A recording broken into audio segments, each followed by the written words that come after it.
Simulan na po natin ang ating kwento. Kwento po ito mga idol ng isang dakilang panday at kinatatakutan ng mga aswang noong unang mga panahon. Lumipas ang mga taon, tumanda na lalo itong si Manong Ilyas. Lumipat na din ito ng tirahan doon sa bundok ng Kanlasang. Nagtayo ito ng 2 kubo doon, 1 kubo para sa kanyang tirahan at matutulugan at 1 kubo naman para sa kanyang paggawaan ng mga itak at iba pang mga matatalas na bagay. Bukod sa pagiging panday nitong si Manong Ilyas, tumatanggap din ito kapag mayroong mga humihingi ng tulong tulad ng mga naingkanto na barang at kung ano paman basta tungkol sa mga kababalaghan. Sa paglipas din kasi ng mga taon, napalakas pa lalo nitong si Manong Ilyas ang kanyang mga tangan na karunungan sa mga usal at ang kanyang 3 mga mutya na tangan-tangan. Ang mutya ng Kristong magkabilaan, mutya ng kampana at ang mutya ng saging. Linggo-linggo din na pinapakain ito ng mga usal at dasal ng panday. Maraming kaibigan itong si Manong Ilyas doon sa may tumana. Sa ibang bahagi kasi ng kinaroroonan ng kanyang mga kubo, mayroon pang mga kabahayan ang nakatayo doon. Tinatawag itong Sitio Tumana. Maraming kaibigan itong si Manong Ilyas sa lugar na ito dahil marami siyang natutulungan sa lugar na ito, lalo na pagdating sa mga problemang kababalaghan. Sa lugar din na ito, malimit na gumagala itong si Manong Ilyas, lalo na pagdating ng araw ng linggo. Isang araw, habang nagpapahinga itong si Manong Ilyas galing sa kanyang pamamastol ng mga baka at kambing, may napansin siyang isang maliit na nilalang doon sa mga kakahuyan sa unahan ng kanyang mga kubo. Noong una, inaakala lamang nitong si Manong Ilyas na isa lamang ito sa mga engkantong naninirahan sa kagubatan. Sanay na kasi itong si Manong Ilyas sa ganong pangyayari. Ngunit kakaiba ang naramdaman na presensya ng nilalang na iyon na bago sa kanyang pakiramdam. Kaya agad na tumayo itong si Manong Ilyas at naglalakad papunta doon sa kakahuyan para tingnan ang nilalang at para rin makapag-imbestiga. Masama talaga ang pakiwari at hinala nitong si Manong Ilyas sa kanyang nakita. Mukhang may mga masamang pahiwatig ang mga ito sa kanya. Ngunit pagdating naman doon itong si Manong Ilyas, biglang naglaho ang nilalang. Kaya napapangiti na lamang ang panday. Bulong-bulong nitong si Manong Ilyas. Animal! Mukhang pinaglaruan yata ako ng mga ito. Ngunit kasabay ng pagkawala ng nilalang, nasipat nitong si Manong Ilyas na parang mayroong tao doon sa unahan, doon sa mga kakahuyan. May nakita kasi siyang parang tao. Hindi nga lamang niya klaro ang hitsura nito dahil malayo at mayroong mga sanga ng puno ng kahoy ang nakaharang sa kanyang paningin. Kaya nagpasya itong si Manong Ilyas na lapitan ang taong iyon. Habang dahan-dahan na lumalapit itong si Manong Ilyas, napansin niyang napakahaba pala ng buhok nito na abot na yata sa lupa at mababatid mo agad na isa itong babae. Ngunit nakakaramdam na itong si Manong Ilyas ng kakaibang presensya na mababatid mo din agad na hindi iyon ordinaryong tao. Nang tuluyang makalapit na itong si Manong Ilyas, hawak na niya ang kanyang punyal at nakapagpabaon na ito ng mga usal at nakapagkarga.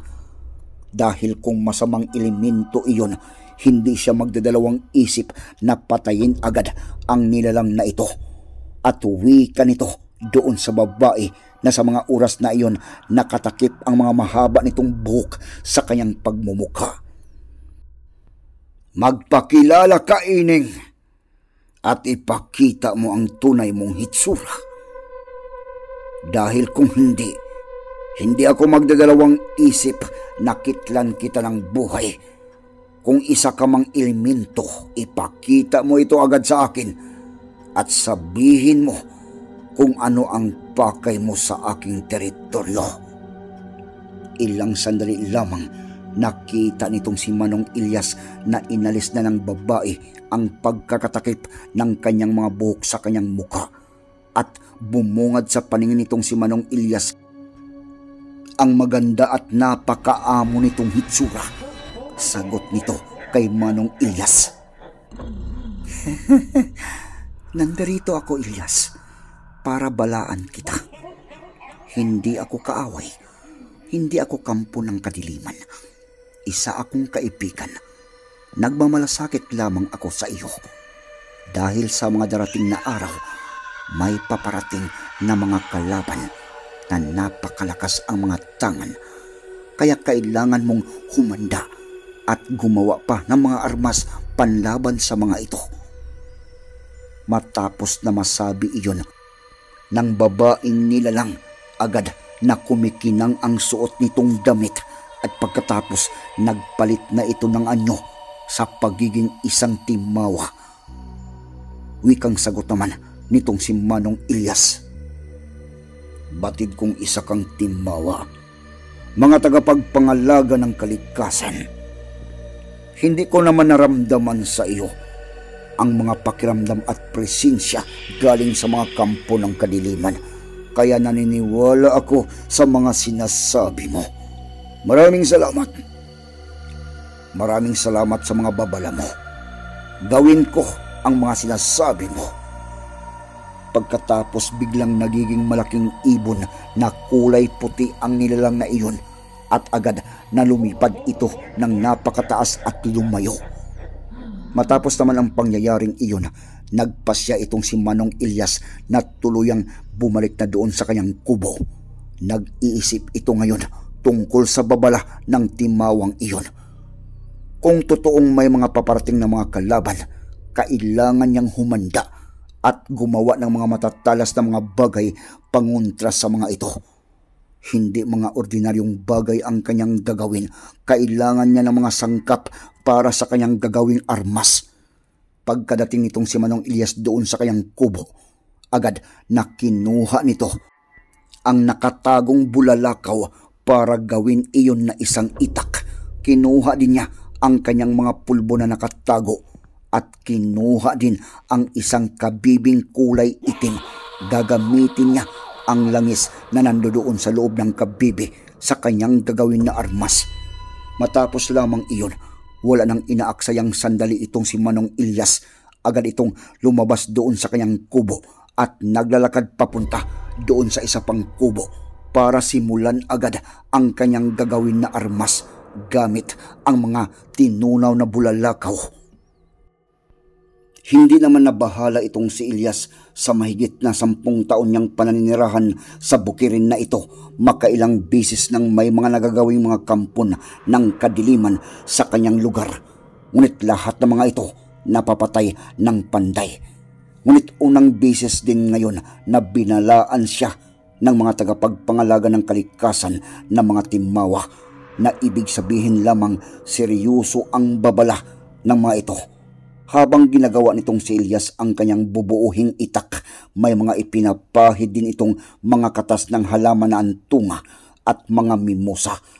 Hinaluan din ito ni Ilyas ng mga langis galing doon sa kanyang hawak-hawak na kabibi. May mga halo din ito na mga pulbo galing naman doon sa mga buto ng hayop na asupra. Ginagawa ito ni Ilyas hanggang sa pagsapit ng gabi. Patuloy pa rin ang kanyang pagsasagawa ng kanyang itak. Kinabukasan, pagkatapos na mag-agahan, wala nang ibang inaatupag pa itong si Ilyas. Matapos na mapakain ang kanyang mga alaga, diretso na ito doon sa kanyang kubo para tapusin agad ang kanyang ginagawang armas. Lumipas pa ang 4 na mga araw, nagawa din nitong si Ilyas ang kanyang armas na itak. Napakatalim nito na kayang humiwa ng bakal at matitigas na mga bato. Sa gabing iyon, pinabaunan ito ni Ilyas at kinargahan ng mga malalakas na mga usal. Kinabukasan, magaan na ang pakiramdam nitong si Ilyas. Ilang araw na din na pinaghandaan niya ang babala ng timawa.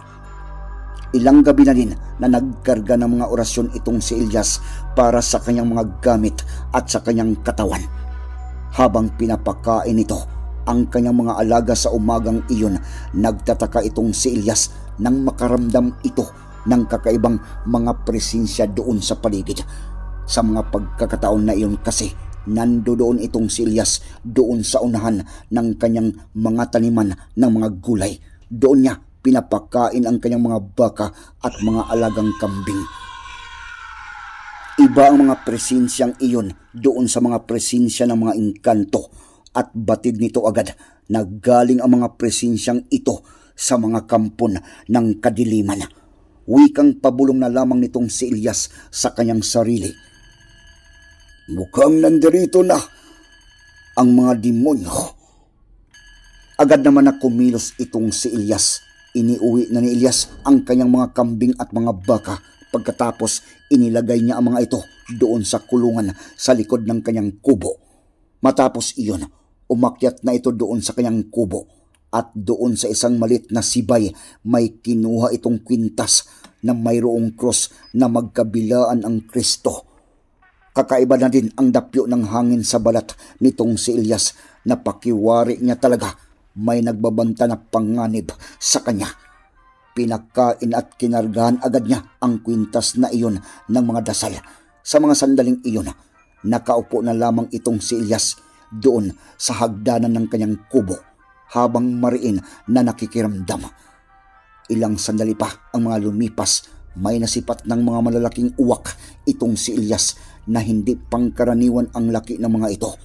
Nagpalipad-lipad ang mga ito doon sa ibabaw ng mga kakahuyan, at makalipas lamang ang ilang mga sandali, dumapo na ang mga ito doon sa puno ng tipulo na nandoon sa likod ng kanyang kubo. Kaya lumipat agad ng pwesto ang panday. Doon na ito umupo, doon sa upuan na lantay na nandoon sa likod ng isa pa niyang kubo na paggawaan ng mga armas. Mariin lamang na nakikiramdam itong si Elias doon sa mga galawan ng mga uwak na sa mga pagkakataon na iyon nakadapo pa rin doon sa puno ng tipulo.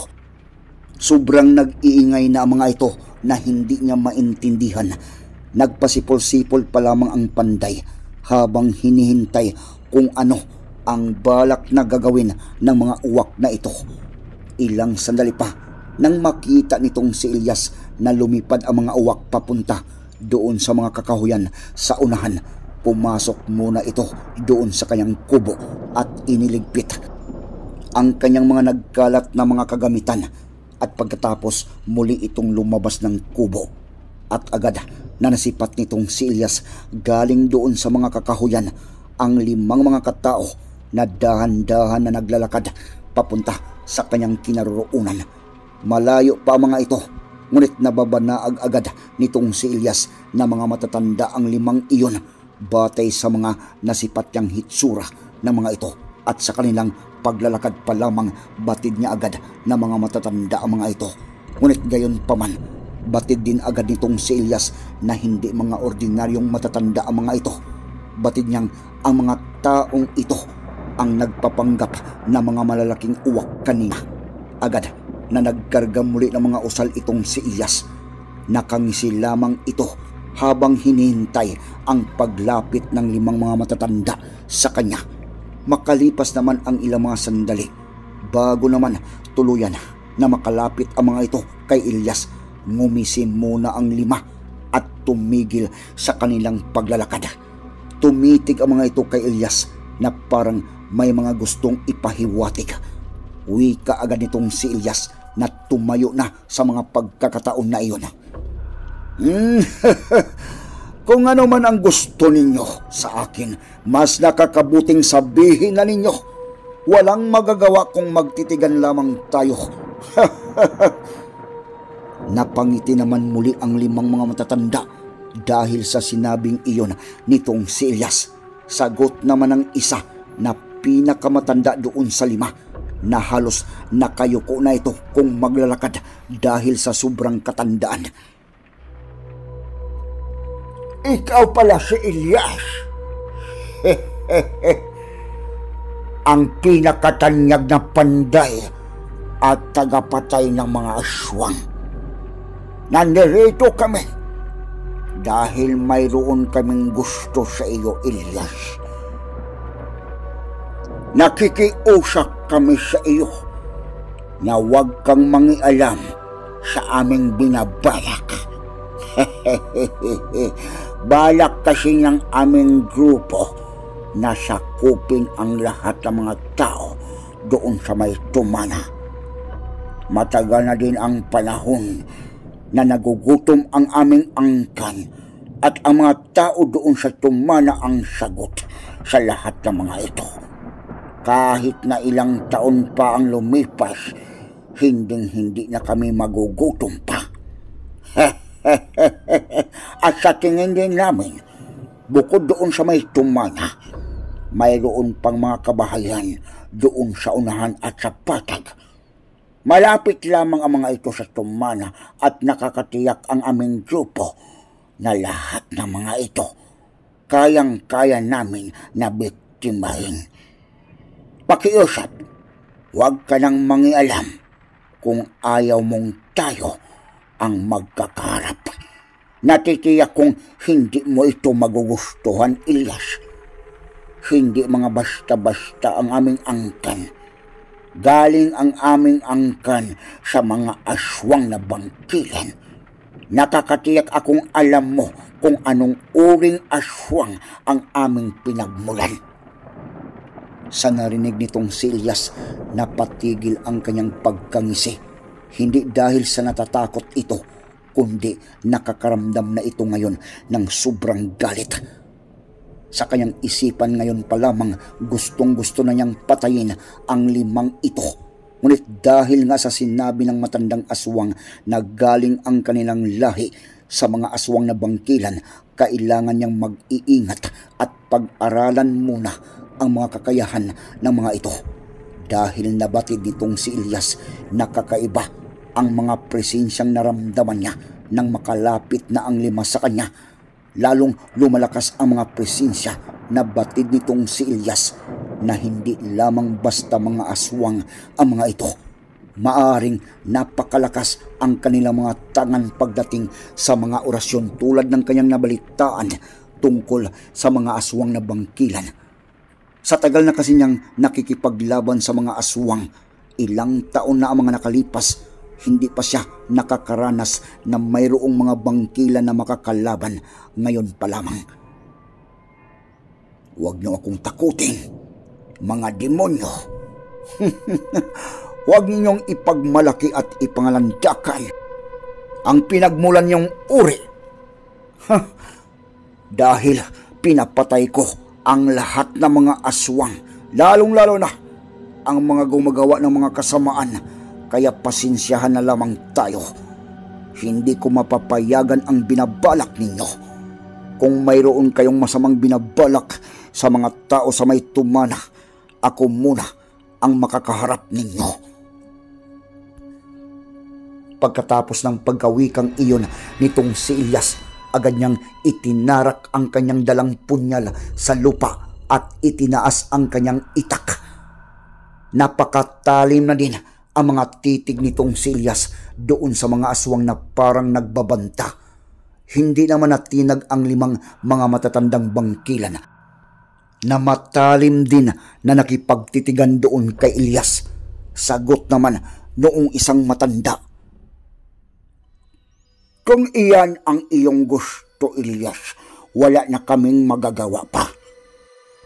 Kung gusto mo kaming pigilan at harangan sa aming binabalak, wala na din kaming magagawa, kundi ikaw ang unahin na kitbuhay." Pagkatapos ng pagkasabing iyon ng matandang aswang, agad na nagiging mga malalaking uwak ang mga ito at pagkatapos lumipad at nagpakalayo-layo. Mabilis na bumulusok ang lipad ng mga ito doon sa mga kakahuyan, samantalang itong si Ilyas nakatayo pa lamang ito habang nakatitig doon sa mga papalayong mga uwak. Galit na galit itong si Ilyas. Para kasing walang halaga doon sa mga aswang ang buhay ng mga tao. Ilang sandali pa, agad na naglalakad na itong si Ilyas at bumalik doon sa kanyang kubo. may binabalak na itong si Ilyas. Kailangan niyang mapagsabihan ang kanyang mga kaibigan doon sa may tumana tungkol sa babala ng mga aswang na iyon.